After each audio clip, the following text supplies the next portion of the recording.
Did you know that in 1945, an act was passed in Georgia creating the Judicial Council? That council met only a few times, and then it faded on into obscurity until the early 70s when Governor Jimmy Carter created the Commission on Judicial Processes, which led to the creation of the State Judicial Council as we know it today.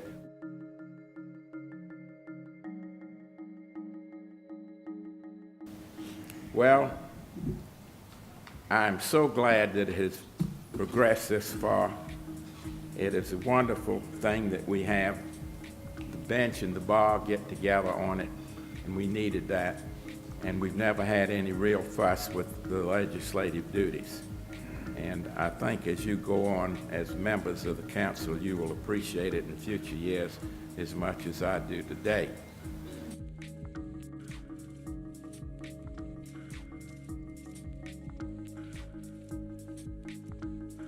But he wants me to tell you about the dog.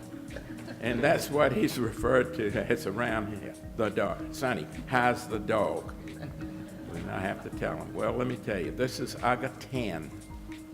It's been a pleasure to give these dogs to the university all these years. I've seen a lot of football games.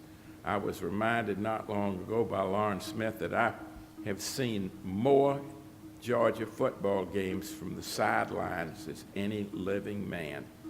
And I said, well, I don't know whether that's a compliment or not. It tells you how old I am. Aga now lives with my son, Charles, in Savannah.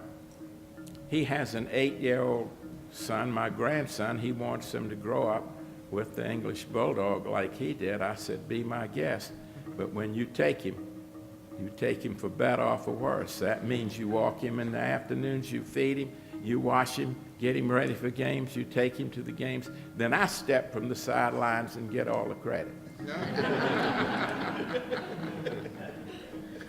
I don't know whether you told him this, Judge, but all of the goings-on between Hap Hines and me on the sideline was about getting a dog for Hap. And we did. And I think Hap told me at the G-Day game that he lived 12 years. Is that about right, Judge? That's correct. They are wonderful pets, and it was a great honor to have that. It started many, many years ago, and it started purely by accident because I was working for Coach Wally Butts in the afternoon. It was my first year in law school. And Georgia didn't have a mascot. Mike had died the year before. And the first opening home game of that year was with FSU, and they were going to be without a mascot. In fact, they were, almost. My wife was from Columbus, and Aga 1 was given to us by a boy that she used to date. Hate to tell you this, but he was an Auburn man. And a great one.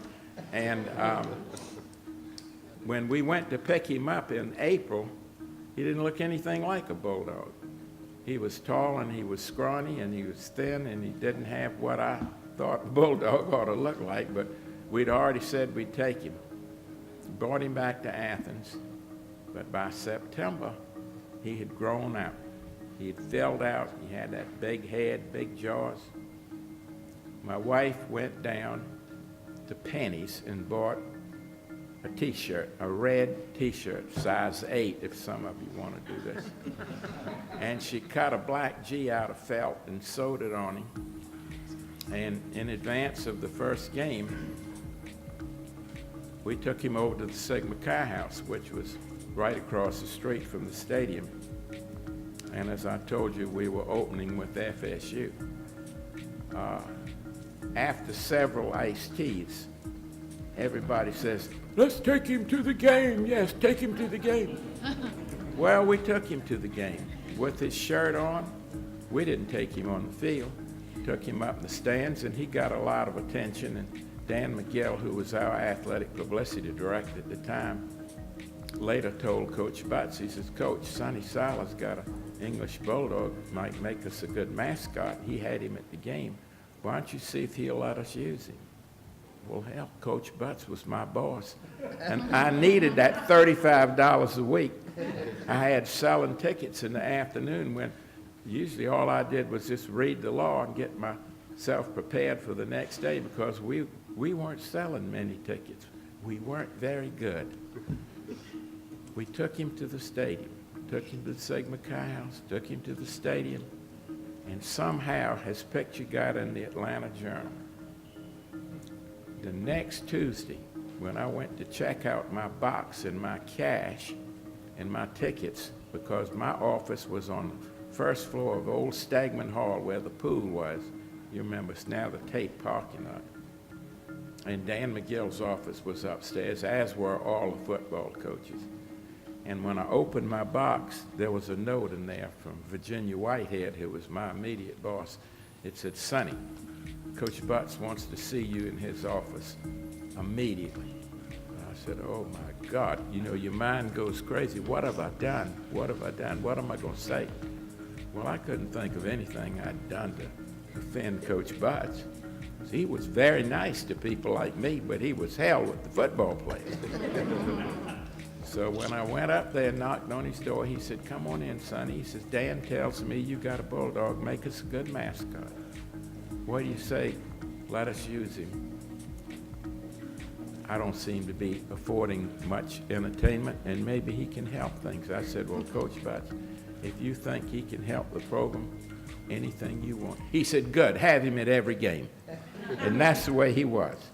He turned around and went looking back out of the window. So that's how it all started. That's history. He's been to just about every game. One school now has passed a rule against any live mascots being on the field. Guess who it is? Vanderbilt. So we can't take him there. And you know why they did it? Not because of Uga, but because of Smokey. That's the hound dog that is the mascot for Tennessee. So I hope that's not a trend. We won't need a mascot very long, but it sure has been a lot of fun. Thank you for coming to Savannah.